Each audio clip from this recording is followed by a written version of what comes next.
Support for Down and Dirty comes from listeners like you and the Tampa Bay Times. The Pulitzer Prize winning newspaper is available around the Tampa Bay area and online at tampabay.com. Thanks to the Tampa Bay Times for their support.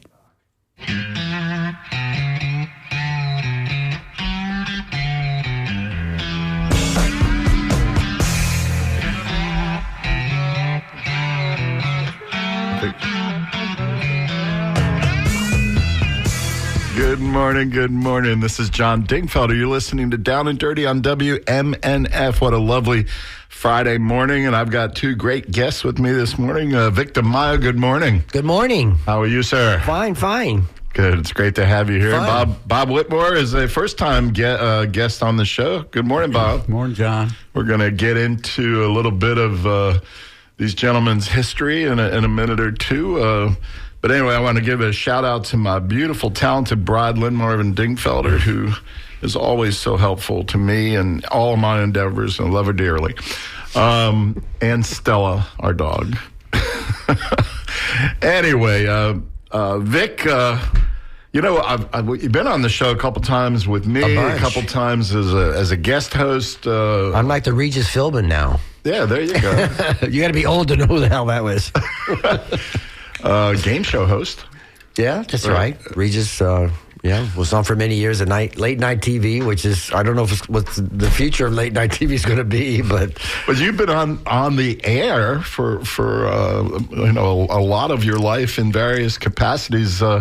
Vic, tell us a little bit about yourself. I know you grew up in West Tampa. You have lovely parents. You've been involved in politics all your life, and I don't think you had much of a choice because your parents were so involved in politics. That's absolutely true, yes. My dad, Victor Sr., was super involved in politics. I grew up, knee-high to a grasshopper in the sport, as we call it, and he ran for city council when I was at Boys Academy of Holy Names in the elementary school, and when he ran, and then a little time after that, my mom got the bug. My mom was really more of a laid-back kind of person. Daddy was always, Big Vic was always in politics.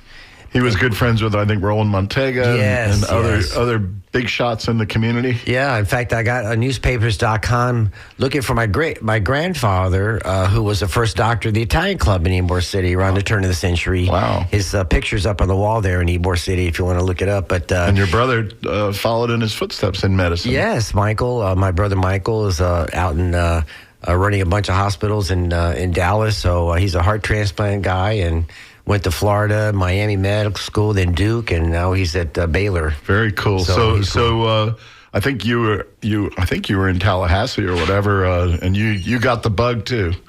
Well, I've never run. I've been very, very active in student government politics personally. After Dad ran, my mom ran. She was the first woman in the history of Hillsborough County to run for office. Her and Betty Castor ran for county commission when there was only 5 county commissioners and no women. So Betty Castor and my dad, she was thinking of running for, I think, school board. And my dad says, I ran for county commission. I was going to say, Seal Essrig must have been in that same time period in terms of running for office as well, because she was... we're all contemporaries. Yeah, she was on the school board and the first woman as well. Yes.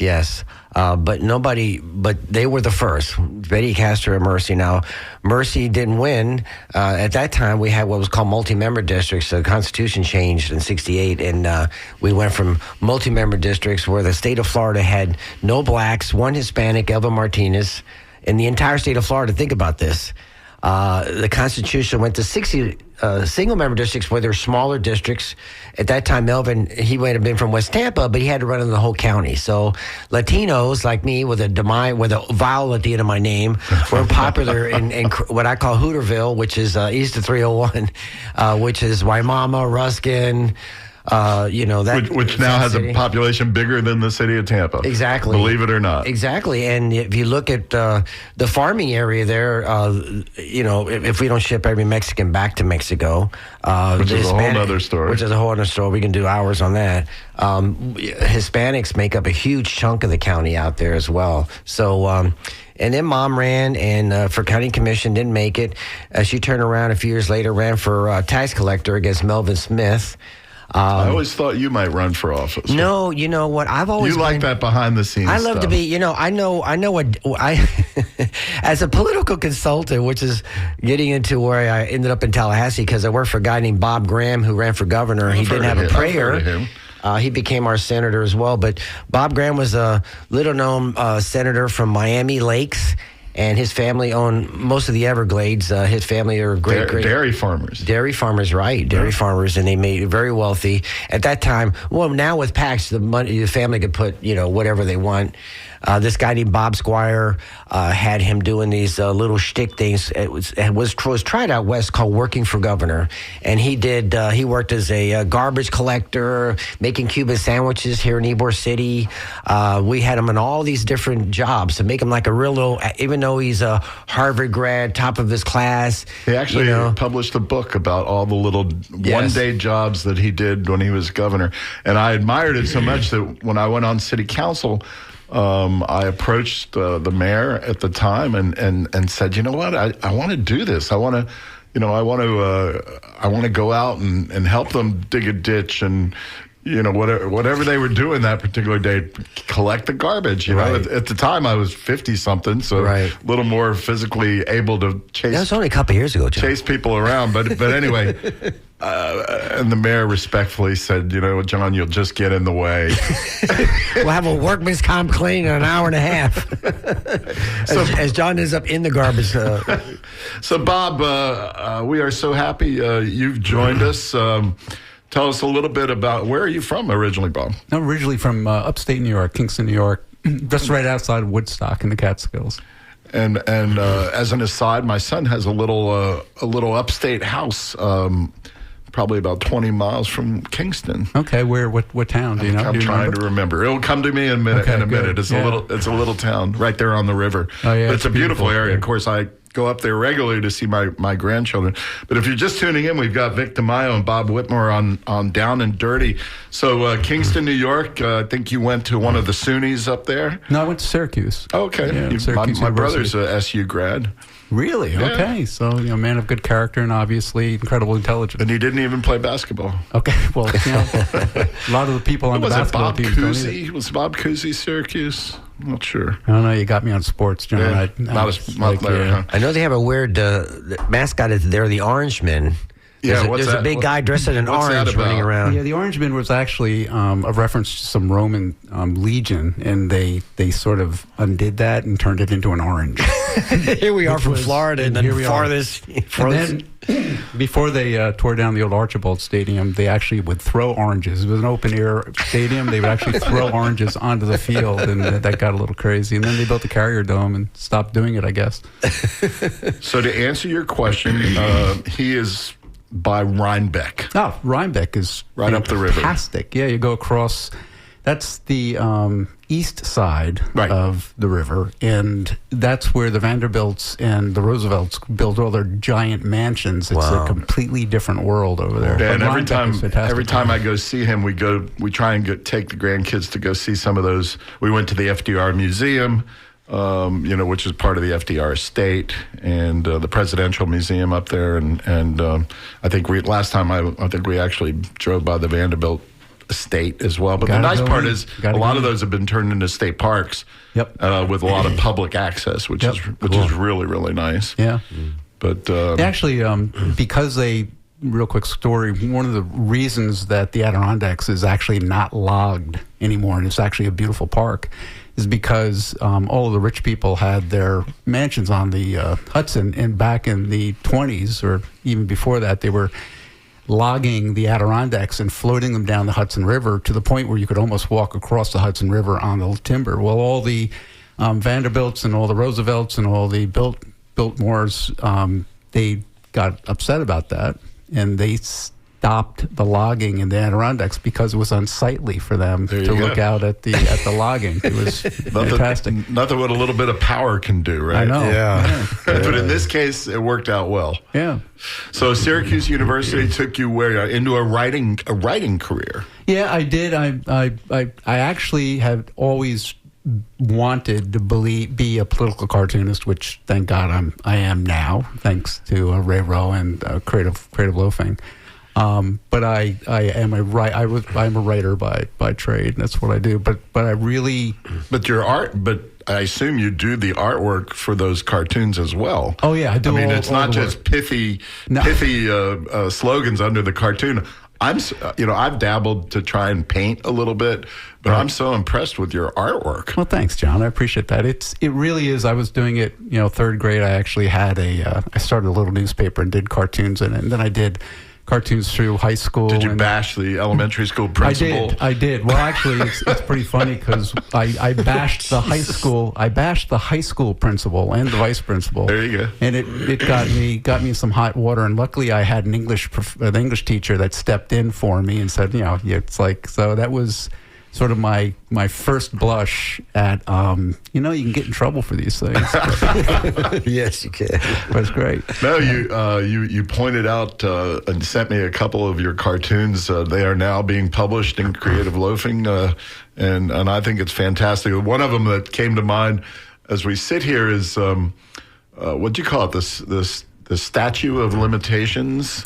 I think that was it. Yeah, it was before they started talking about France wanting the Statue of Liberty back. It's a helicopter hauling off, Lady Liberty, and with the French helicopter hauling off. Yes. Oh my God. Lady Liberty. Yes. Take it back. And I think you called it the Statute of Limitations. The Statue of Limitations. Yeah, I love that one. And that's actually just things that I name them for Ray and the editors so they know what it is. So. That never really ends up being published. It just sort of that's an inside joke for everybody receiving. I guess if it's stuff. really a good political cartoon, it might not need a caption. No, it doesn't need a caption. And the thing about I was a big fan of Thomas Nast when I was in my younger days. Is that at 13. Playboy?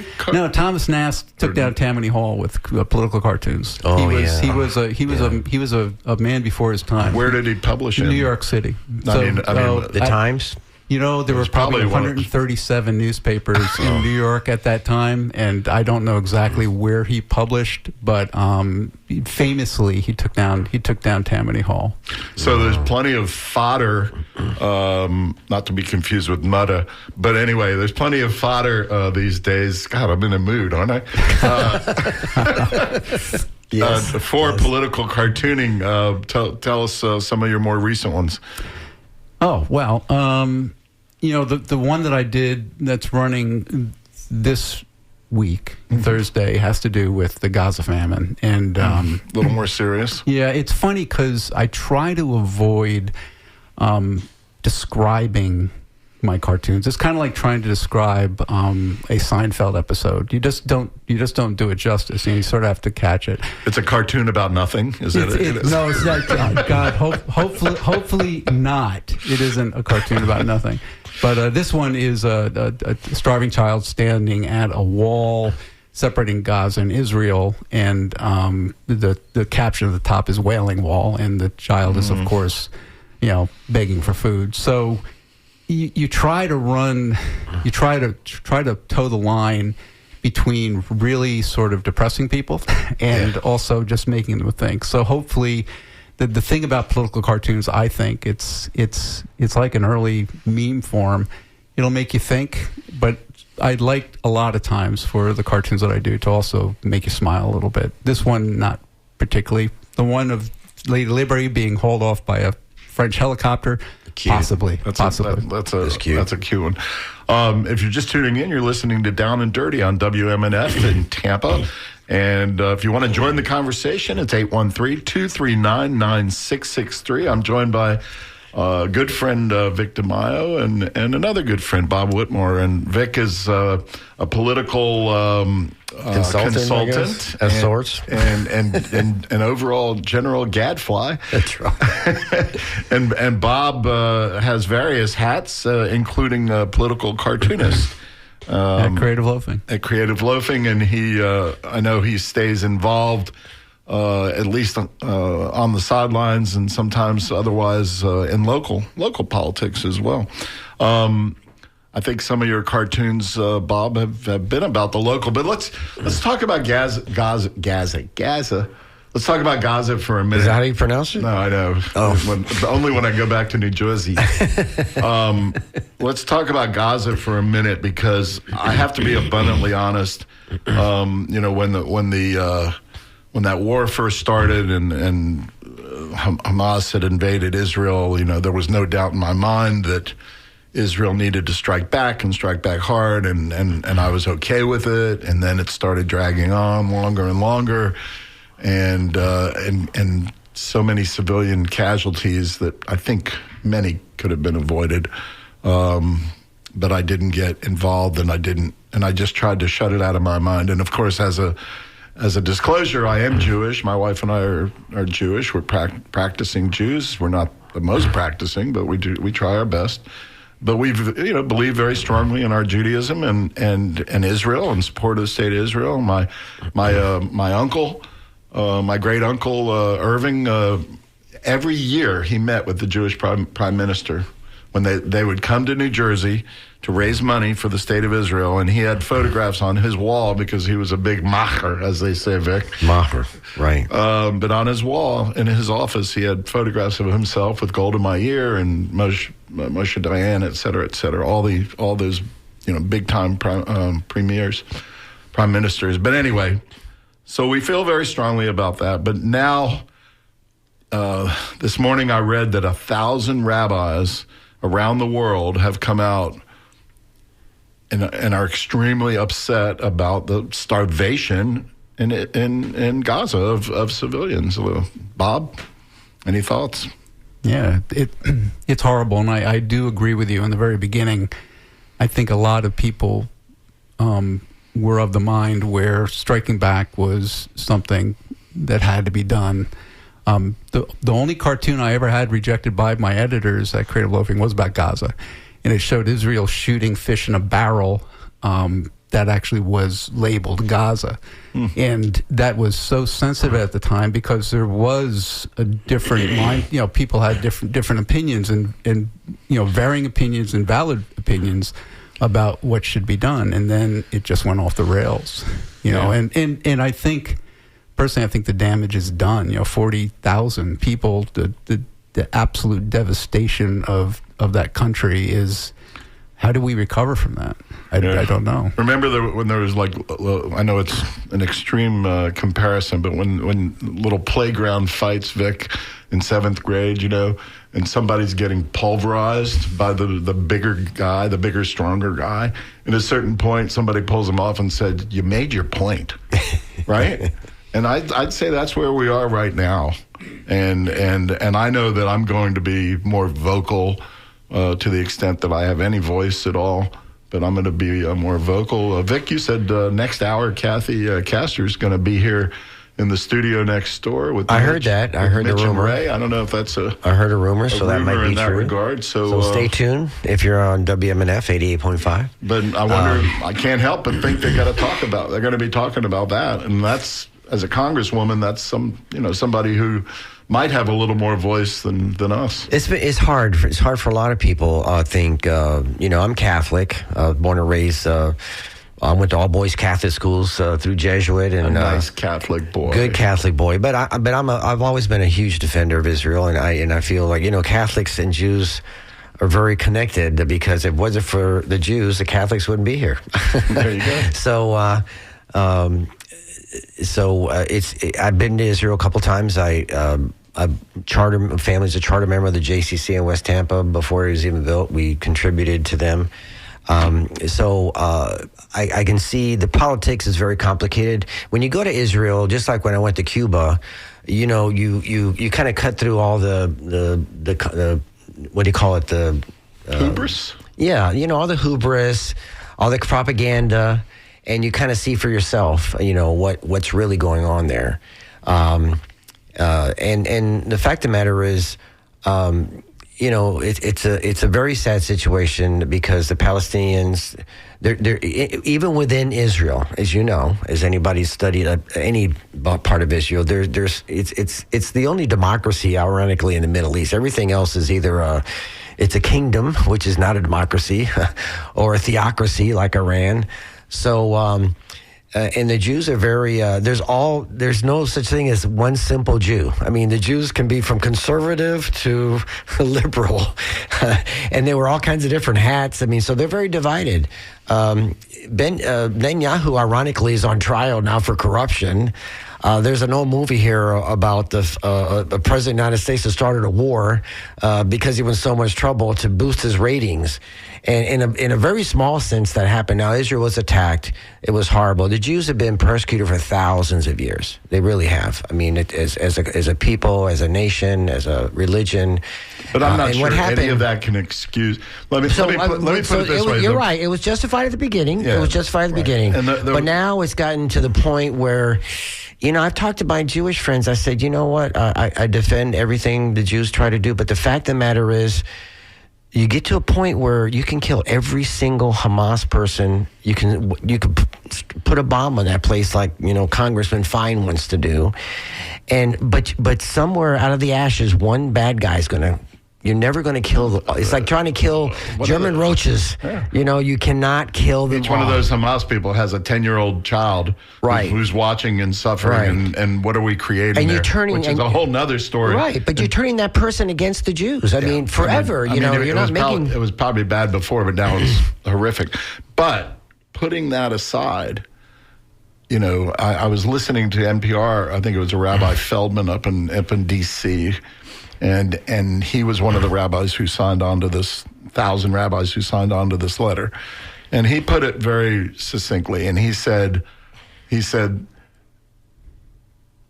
Jews, we've always prided ourselves at taking moral and ethical positions. Sometimes they're not even, very pleasant to take.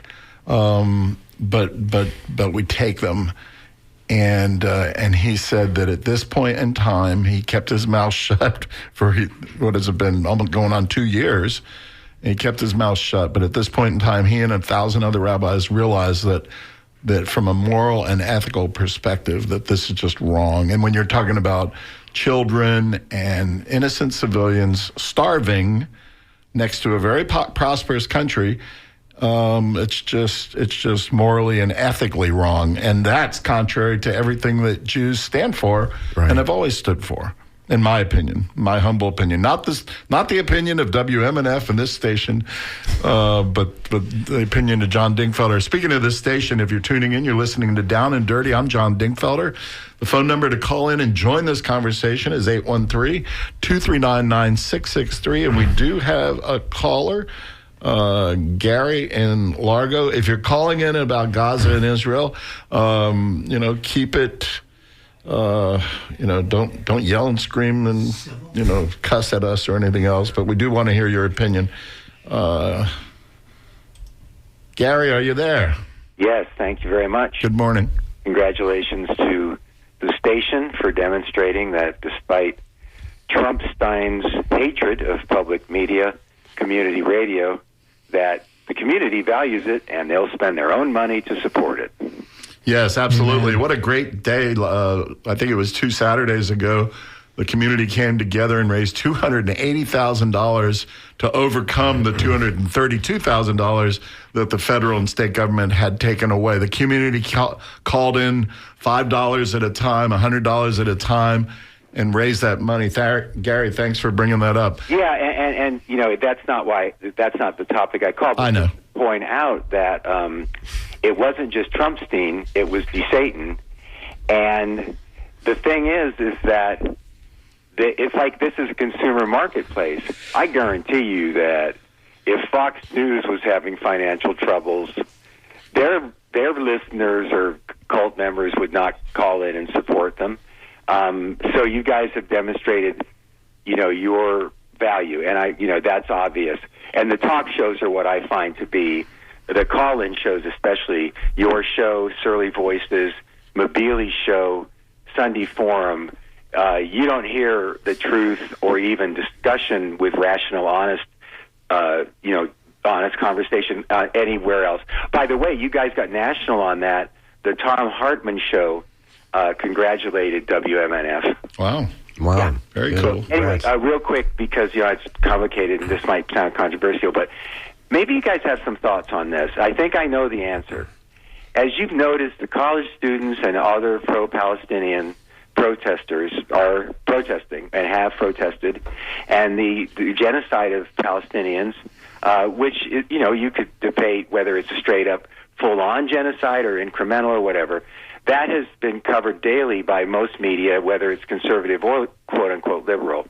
Whereas Putin's genocide against the Ukrainians is far more, it's provably, objectively far worse than even what Bibi is doing to the Palestinians. Like, you probably know Putin has kidnapped at least 150,000 Ukrainian children, straight up kidnapped them and is raising them as Russians. That's just one thing. Israel's never done anything like that. Israel's never invaded the Gaza Strip with full-on war machinery. They have invaded it, and they've used F-18s, but you know what I'm saying. So my question has always been a puzzle. Why is it that we hardly ever hear about Putin's genocide, but we're constantly hearing about Israel's genocide? Part of that, I think, is anti-Semitism. The other part of that could be that while we are apparently we've given $20 billion just in the last couple of years, and most of that is funding Bibi's genocide against the Palestinians, whereas we're giving billions of dollars to help the Ukrainians defeat Putin's genocide. Maybe that's why there's no college students protesting Putin's genocide, but it all seems rather puzzling to me. Okay. I think we should be equal opportunity genocide protesters. What do you guys think? Thanks, Gary. We appreciate you listening and calling. All right, what do you think, Vic? Well, as a lobbyist myself, I can tell you one of the most influential, most powerful, wealthiest PACs in all of USA is a group called AIPAC. I remember when they just got started, like 20-something years ago. It's been longer than that, 30, yeah. And they give money. They don't care if you're a Democrat, Republican, Green Party. They contribute, and they are very influential, and they say, look, we don't care what you vote on anything else, but all you have to do is say you're for Israel. Yeah. Even just last night, there was a vote on whether or not to give continue some funding that Israel needs for the war. But do you really think this is all about money? I mean, in terms of politics. I think what happened, it started out to be Israel's defense of what attack on Israel, and then it dragged on to Bibi's staying in office and avoiding kind of like our current situation in the U.S. If he gets elected, you can control every arm of government and not be worried about going to jail. Yeah. And I think this is dragged on to the point we're at, literally the point here and now, right today, with you saying your personal feelings. I feel the same way. You've gotten to that point where this is so bad. It's a tipping point. It's a tipping point. I think Israel is at the tipping point in Gaza with these starving kids, and these scenes are shown all around the world. And you can't, in the old days, you can control that kind of stuff. You can't do that anymore. Well, the other thing is Israel had the support of the world. Yeah, exactly. Even before the attack, to a certain extent, but after the attack, the world sympathized. And I think Israel's lost a lot of that to the extent they care. To the greatest extent, I don't think they care. Bob Whitmore has joined us as well. Bob, what do you think about this comparison of Ukraine press coverage and versus the press coverage in Israel? I've never really thought about it, but I did notice recently that a lot of the Ukrainian discussion has left the front page of the New York Times and gone back a few pages, which is sort of interesting. I think to the caller's point, the genocidalness of this thing proof is in the pudding. The images that are coming out of Gaza reflect what people would consider genocide. And the thoughts that because Gaza has been such a pain point for Israel, they have a reason to go in and to just eliminate the problem. Right. I think the optics on the Ukrainian situation, if Putin had broken the line and gotten into Ukraine and was in Ukraine and doing everything he's doing just on the eastern borders, I think we would be crying genocide too, because he wants to wipe out the Ukrainian people, and he doesn't believe that is even a real people. So I think it's optics. I think it's coverage. It's the way it looks. Gaza looks more like a genocidal act. And ironically, Ukraine has a huge Jewish population. Originally, I don't. Even the president currently of Ukraine is Jewish. And Putin, as we, was trying to say these guys are Nazis. I mean, it's insanity, but he was winning the war. Early on, you could tell Trump was trying to cut some kind of deal, maybe to build a Trump Plaza in Moscow. I don't know. But I think at the point, and all the people around him kind of kept their mouths shut. And now they're like to the point, we tried to tell you that this guy is no one to deal with. And now Trump himself is realizing he's losing the battle to try to defend on that end, trying to defend Putin, and he's to the point now. You know what? He doesn't like Trump. You can say what you want about it. I am no fan, but the fact of the matter is, he does not like war in general at all. He's stuck in a lot of these. He loves the military. He loves the military, but not being used. He's like my toy soldiers. That's okay. I mean. There's nothing wrong with that, but the fact of the matter is, he's got a war in Ukraine, he's got a war in Gaza, and in Iran. Who knows where that's headed. Well, just yesterday, all the Arabian states got together and said, the allies said their message to Hamas is lay down your arms, stop the war. You're not going to win this. And so they're going to put pressure as fellow, people there and on that side, and say, this will end. Hopefully, let's pray. Yeah. I have been surprised by the president's genuine empathy towards the deaths and destruction of war. I think when he does come out and he does talk about, these kids have got to, we have to help these kids stop from starving. We got to stop killing people in Ukraine. It seems genuine. Well, Trump is I think though, he's a TV guy. He watches, he must have, I haven't been to his bedroom, but I'm sure he's got 10 TVs going because he loves Fox. That's true. But he kind of tunes into Morning Joe and CNN. He likes, because he tweets back. When he sees something on Morning Joe, he tweets back. Exactly. But, I'll tell you what, Skip is helping us on the board today, and we appreciate it. Skip, if I want to get phone calls, all I have to do is talk about the Mideast. All right, let's see. Let's see what John in Lutz has to say about this, or John in Lutz, as the out-of-towners call it. What's up, John? Thank you for taking my call. The comparison between why we don't hear about Russia's genocide and there's not big protests like there are against the genocide being committed by Israel, that seems like a pretty easy answer to me, is because our country is supplying 70% of the bullets and bombs to Israel to commit this genocide, whereas we are supporting the victims in Ukraine. Now, if we were supporting Russia and supplying 70% of their bullets and bombs to commit the genocide, you better believe there would be a whole lot more protest in the street to say we need to stop arming a genocide. But yet, we are on the side of the perpetrator in supplying 70% of the bullets and bombs to kill mass starvation and mass genocide slaughter of civilians in Palestine. All right, John, thank you. I just jumped ahead because we've got 3 more callers waiting and we're going to run out of time. But, John, I do hear your point, and it's a point well made. Let's jump into Annie in Palmetto. Annie, are you there? I am. How are you? Good morning. How are you? I'm doing fine. I just kind of wanted to comment that I think that, back when the real president, Biden was president, we had a lot more, sympathy and asking for prayers and help with Ukraine.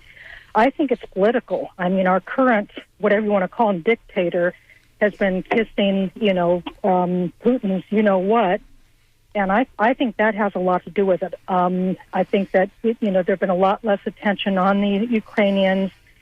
And, I mean, you think about what Vance, how ugly he was, That was embarrassing, wasn't it? It was beyond embarrassing, disgusting. But I think that has a lot to do with it too. I just Annie, thanks for calling. Thanks for listening. We'll talk to you soon. Let's run through a few more. These are great comments. We appreciate it. Karen in St. Petersburg. Karen, you with us? Yeah, I'm with you today. Thank you. As I reflect on my life and certain lessons that I've learned, I look at, how people are treating people. And for me, that was kind of always a lesson, what the Egyptians did to the Israelis. Like, it was just so terrible how people were treating people. And so for me, that was kind of my takeaway. And I think that's really the sad thing, because hurt people. And if people can ever get beyond that, get beyond that lesson and just really just to, be humans that are working to help people instead of hurt people, I think, there might be some way out. But, it really stems from the way people think and act from their hearts. The world is otherwise, I think, is a holy, and the people are holy of the world. That's my perspective. Karen, in Hebrew, there's an expression, tikkun olam. And that's something that my wife and I believe in tremendously, is to heal the world. And I think that's what you're talking about. It's not just reserved to Jews, but lots of people are out there trying to heal the world. But then we have these issues, and it's very sad. Thanks for joining us today, Karen. Thank you. All right, let's jump to. God, I told you, Vic, the phone is ringing like crazy. Let's jump to Nancy in St. Petersburg also. Good morning. Nancy, are you there? Nancy, did we lose you? Historically, while you're getting that call, I think back historically that Menachem Begin signed a peace treaty with Anwar Sadat, where the Egyptians and the Jews years ago decided to make peace with each other after the war they've had. And even within their own individual countries, you remember they were both assassinated because there's people that want peace and those who don't, So that's what I was talking about earlier in our conversation. With even within Israel, there's always the right wing, would kill every single Palestinian if they could, and those who realize enough's enough and we need to make peace. So all four of us are old enough to remember, and I was very proud, so proud of Jimmy Carter, allegedly bringing peace to the Mideast, yes. As a third party, and it worked. It worked for a while, but they never resolved. They brought peace between Egypt and Israel and maybe between some of the other countries, but they never resolved the Palestinian problem. Right. And it festered and festered for 40 years, and then here we are. It had to. I mean, it's a walled city that is not happy about the way that they're being treated and will lob a missile over the wall every once in a while. It's a horrible situation. And then the wall came tumbling down. Well, they just decimated everything inside the wall. Yeah. All right. Wow. Well, in Israel, they live with that every day, That's what I mean, yeah. When I was in Israel last, we went to the wall to say our prayers on Friday night, I guess it was. And we went to... Was it moving to you as a Catholic? It is, because, the entire, as if you're Jewish, the Sabbath comes, you shut everything down. And, the most Orthodox Jews, they don't even turn a light on and off. Right. You pay. You got to hire a goyim for that. You have to hire a goyim. It's called the Sabbath goyim. Right, and it's cool to see that and witness that firsthand. As someone who's never experienced that. And we walked. We were. And it's a very multicultural place, because as a Catholic, we went to what we would consider a Catholic church there, which is actually walk in the front door, and to the right is Greek Orthodox priests, and to the left are the Franciscans in the same church. That's amazing. And they have the original slab where Christ was. Is it an ancient church? It's an old church right in the middle of in Jerusalem, and not Jerusalem, in the old city Tel Aviv. Not Tel Aviv. Oh, in Jerusalem. And but it's so interesting. And then we walked, then everything's closed down. We're getting nervous. The sun's going down, and we don't know where the heck we're going. And we finally found the place to go. And then you walk, and then the lights are on, and people are singing and dancing and having a wonderful time. And then we got back to our room, and the same checkpoint that we went through to get through, there's guards everywhere with machine guns. And it turns out some Palestinian kid came up with a knife and tried to stab a guard, and he was shot killed. I mean, oh my God. But these things happen every single day in Israel, you know. And it's... Lynn and I were talking about that yesterday. It's hard to imagine living in day-to-day an environment like that. Oh, my God, we're back up to four more phone callers. Let me start. Okay. Mike in Sarasota, what's up? Hey, thank you very much. Let me take you off speakerphone. Okay, hit us quick because we got so you hear four me. other people waiting. Okay, I'll be as brief as I can. I think that there are 3 points which need to be made. First is that Zionism is a doctrine which says that in the land of Palestine, which has historically been ruled by mixed races, that one ethnicity, specifically European Jews, will reign supreme. And so this is the textbook definition of racism, where you have one ethnicity reigning supreme over all others. All right, point number 2. Point number 2. Since 1947, and even before then, the Zionists, by their own writings, have been on a campaign of ethnic cleansing in Palestine. And for more information about this, read The Ethnic Cleansing of Palestine by Israeli professor Ilan Pappé, who gives you all the details about how it's been a conscious campaign to get rid of the Palestinians and replace them with with European Jews. And finally, my third point is one of your hosts said something about how Israel was attacked on 10/7/23. No, what 10/7/23 was about, that was a prison break by brave freedom fighters who were fighting against a brutal occupation which had been smothering them and committing genocide against the people. Okay, so you're saying prison break, that they were prisoners in Gaza behind their own fences, and that they broke out. Not behind their own fences, behind. Yes, I understand. Yeah. I understand. I mean, Gaza has been the world's largest concentration camp for many years, holding 2 million people, and it got started in 1953. But it got even worse in 2006, 2007. When Israel intensified the blockade and put many of the Palestinians there on what they call a calorie-restricted diet. And Mike, I think that we would all agree with some of your points, not necessarily all of them, but I appreciate you calling in and joining us. Thanks a lot. All right, let's jump out to the hinterlands. We got John in Dade City.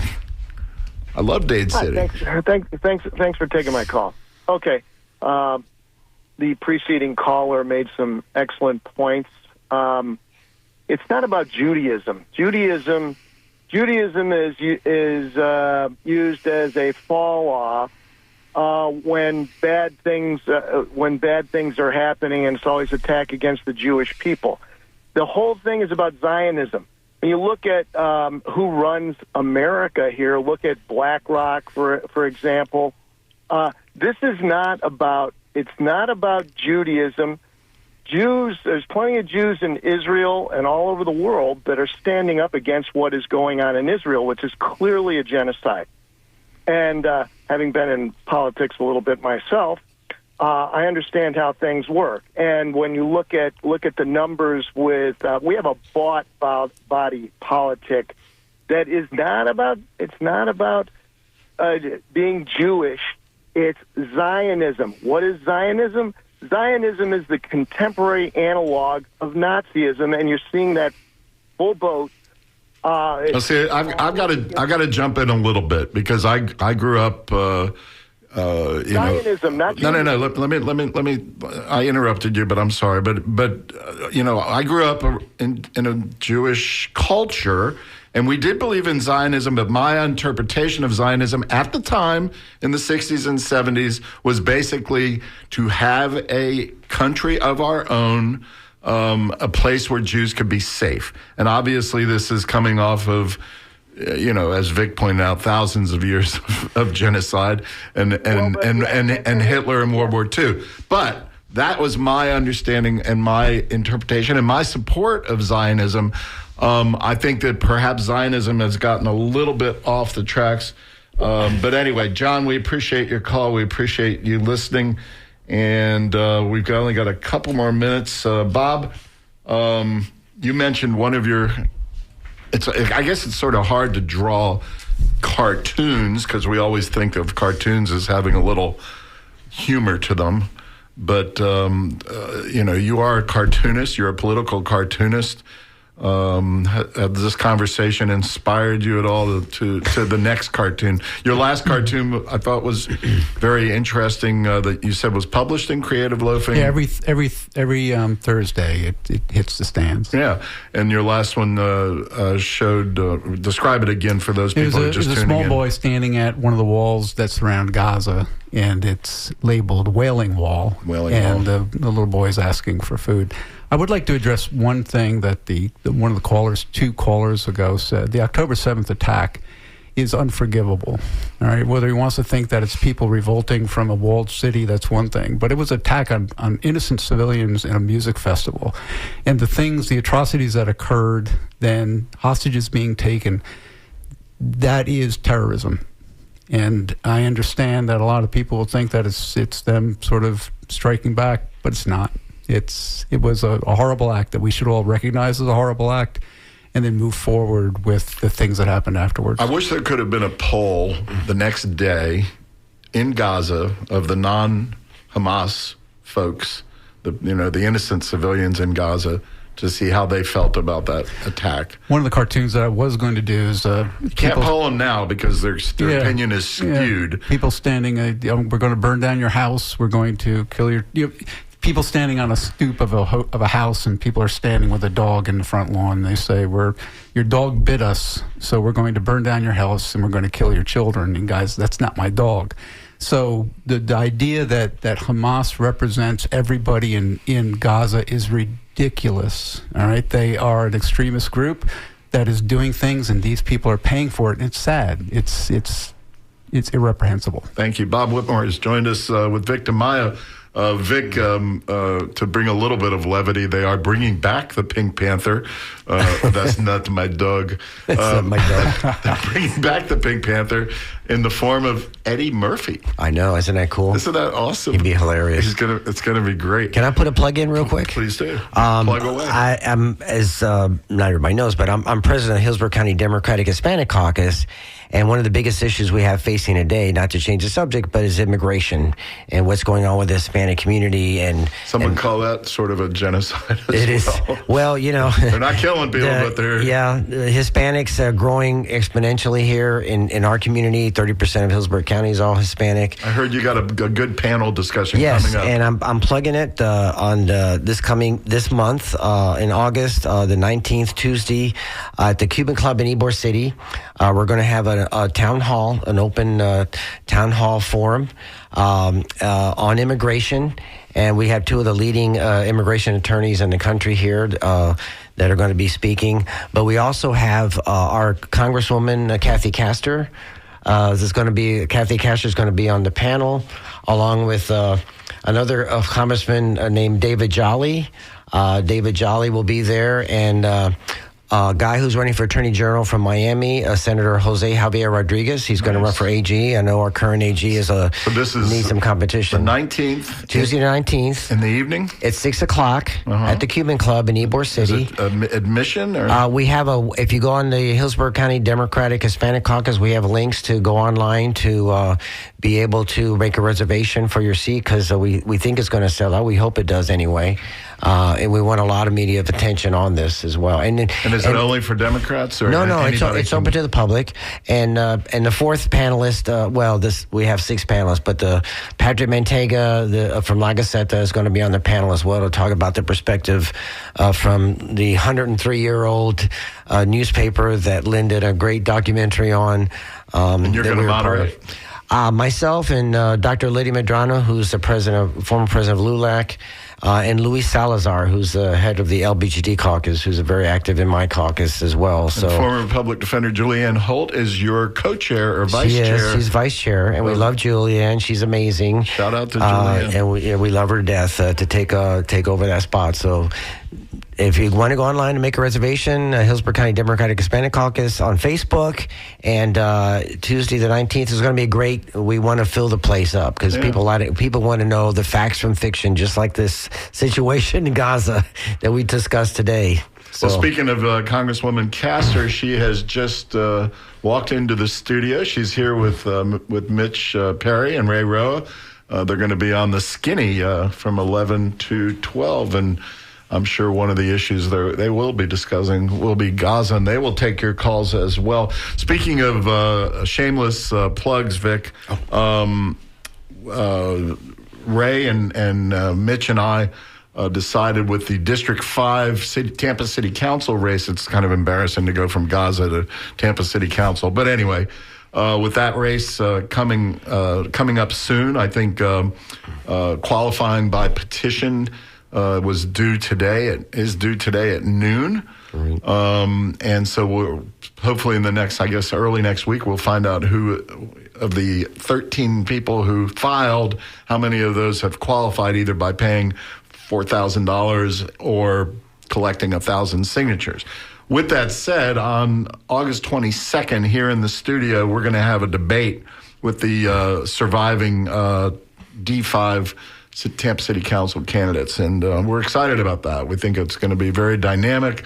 I think that's going to be the only on-air debate that the city will have, and so we urge you to tune in. That would be starting at 10 o'clock, 10 to 12 on August 22nd. Good. You need to get a big studio and a lot of microphones. Yeah, we're not sure how many. That's going to be interesting. Folks are going to qualify. Some people say maybe 6. Well, Tiger Bay's going to do it too. Tiger Bay's going to do it, I think, a week before on the 15th. On the qualifying day, but that's not broadcast. Oh, no. Actually, I think it is a little bit. TBA is the broadcast partner. All right, we've got a couple of minutes. Nancy, I had lost you earlier, and hello. You are there with us right now. Good morning. Hi. Hey. Good morning. Oh, yay! I got through this. Yay! We've only got a minute to make it quick, Nancy. Okay. Just a thought on this. Could it be that we really don't know what a whole people would feel after centuries of persecution? And so, which people? Which people? The Jewish people, okay. Hebrews. Right. All the. Everybody's saying everybody's being persecuted. That's why I had to ask. Oh, everybody. Okay.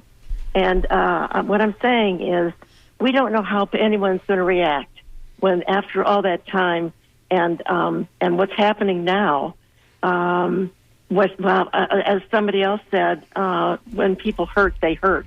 They hurt other people. Right. Hello? Yep, we're here. Yeah. We're listening. Okay. All right. So this is what's happening. And when you put that with, they become a nation. And then another nation, a really powerful nation such as the United States, decides that, oh, here's a people that,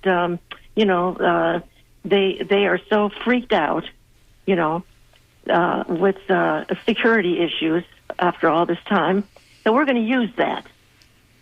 We're going to use that to our advantage. Mm. And so everybody has made this, they are once again embroiled in some kind of a persecution, only they are the persecutors now.